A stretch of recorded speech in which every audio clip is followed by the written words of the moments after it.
And welcome to another video here on Redmond Transplants. Obviously, it's not all transplants like I did the Dodge and D150 and the Dakota. It's going to be all car related stuff because, well, let's face it, it's too expensive to just keep swapping cars uh, every weekend. So we're going to have some spin-offs and a little bit of fun stuff here and there, but today, as you could tell from the thumbnail that you clicked on, we are going to be working on train horns. And I've told myself, man, I've always wanted something with train horns. And I've never had anything. And I was like, thinking one day, it's like, why haven't I bought train horns yet? You finally have something that you can put train horns on. So today, I'm going to show you the Farbin kit that you can get on Amazon. How easy it was, how I mounted it, a little rundown of the wiring. I'll do what I can. I'm not good with wiring, but I'll do what I can to explain to you what I did to power that up. But the button, everything, the solenoid is attached to the horns. All you have to do is put power and ground. And today I'm going to show you exactly what I put them on, and how easy it was. So it's no, I ain't put them on the Ford. We put them on the LS Swap D150, and I'm excited. And they're freaking loud. So let's get to it. Let me show you what I got going on. All right, so everything is mounted back here, and I got done testing all this, but I gotta let the pressure out of the tank so I can kind of re-loop this. I had an air leak right here. Tightened it, it fixed it, so I'm gonna get the air out of it, fix this line, and get the little swirl out of it. But it comes with your hang bracket right here, and your solenoid should already be attached to it. They already have this line and this line connected, so you don't really have to do much there. You just have to connect this to your tank, which I'm still holding. It's been sitting out here for 2 hours. I've been hoping it would have another leak so I wouldn't have to mess with it, but I'll get that worked out. I grounded the compressor itself right here, and there's a power wire which runs over here, and there's an inline little mini fuse inside here. It's like a 10 amp. I don't know, I just used it just because that's what it came with. It also recommends a 30 amp up further stream. So I put power in power, so this is from the tank, this is from the solenoid, power and power, and then I found my 12 volt source up front, which I'll probably change that up too, but I just wanted to get this stuff going. But you can change these horns in any orientation you want, smallest to biggest, small, big, small. You can do big, small, you get it. They can switch however you want. And I have mine facing forward just because I think it looks better, and well, it's loud for me when I honk it. And I'll be honking to the people going in front of me, right? So I'll plan on getting some kind of covers, for rain, debris, or whatever. They make some elastic ones that go on and it shields out rain and dirt. And they seem to work pretty good from the reviews that I've read online. I mounted my tank to the roll pan, which is mounted here, and up there. And my plate actually covers up the bolts, so you can't even tell. So yeah, I ran my wiring up, ran it all inside the frame, all the way up there.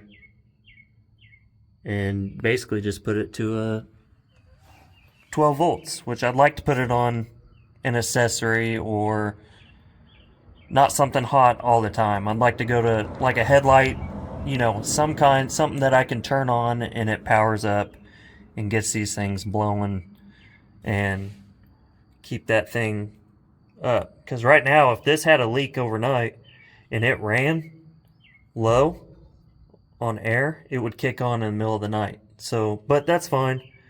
Apparently I don't have any leaks, so that's good, but just letting you know, I'm going to change that. So I'll go up to the front, up, you know, up there somewhere, and I'll show you what got going on. Okay, so now the red wires that you seen joined that were in the back, I ran up here and I went to my distribution block, and for now I put a 30 amp inline fuse. So basically that one back there is not doing anything. When that one blows, this one's just not going to work. So I'll probably get rid of it. But I have this here for now because I really would like to put it on a switch and not power all the time. So this will be good for now. I just want to verify everything worked, and they most certainly work.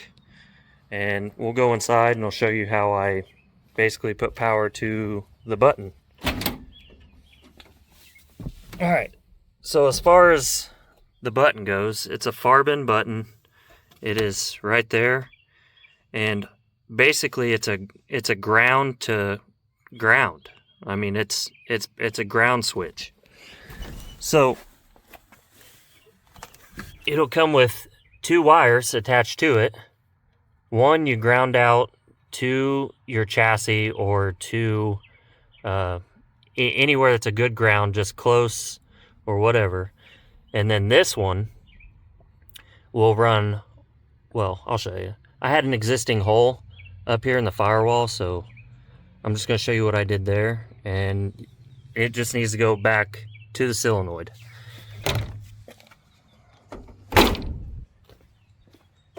Alright, so I punched through an existing hole right there, and I ran it with my other harness. It's laying back behind my wiring harness up there. And I basically just ran it all the way across the top right here. And this is the wire. You can't really see it. It's black, which is fine. And I ran it down with the power wire right here all the way back. And that's where we get your ground for your other side, which is right here. So I have power and I have ground. And it doesn't matter which wire you use right here, because it doesn't matter if you switch these power, ground, ground, power. It's just got to be, make sure it's power on one side and ground on the other. So, and yeah, yeah, that bothers me. I can't stand it, but I'll fix that. So, but yeah, I absolutely love this setup. It's small, it's loud, and it works. So I'll show you what wire I used to run it up to the front.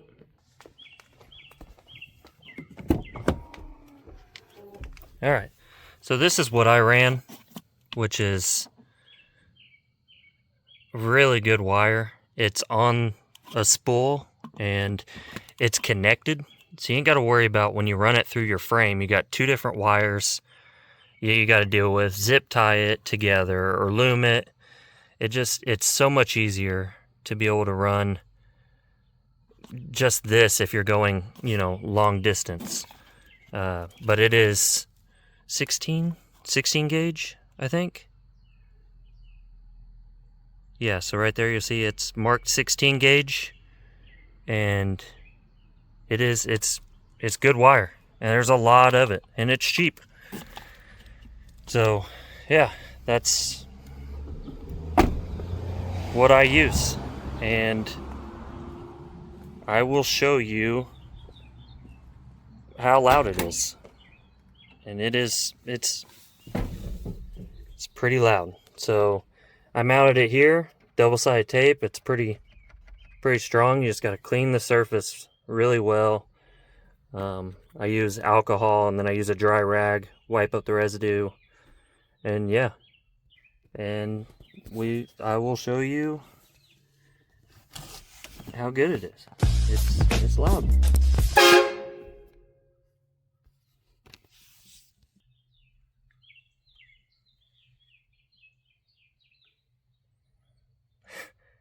My neighbors hate me, but I will say that for 130 bucks, it is freaking loud. And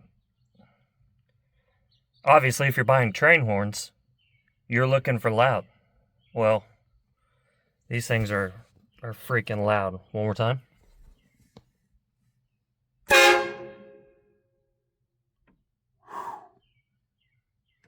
It's almost too loud, but it's what we want. So, yeah. I highly recommend the Farben kit for 130 bucks on Amazon. It comes with everything except for the 30 amp inline fuse, which is recommended. But they're cheap. And if you do wiring, you probably have a lot laying around. I had some for like some fog lights that I didn't use and some other stuff. So you could piece this stuff together pretty easy. You could have 140 bucks in it by the end of the day. Highly recommend. If there's anything else you guys want to know, feel free to hit me up. Leave me a message, like, comment, subscribe, and I will see you on the next one. Peace. In case you guys were wondering, this is Quinn. She's shop foreman. That's the reason why you see the cat in the intro and outro videos. So yeah.